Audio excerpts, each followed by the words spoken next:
Hello friends, do you feel loss of appetite? That is, you are feeling hungry, but when you want to eat, the food doesn't go.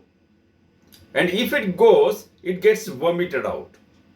This happens mainly due to post fever effect or cough or indigestion.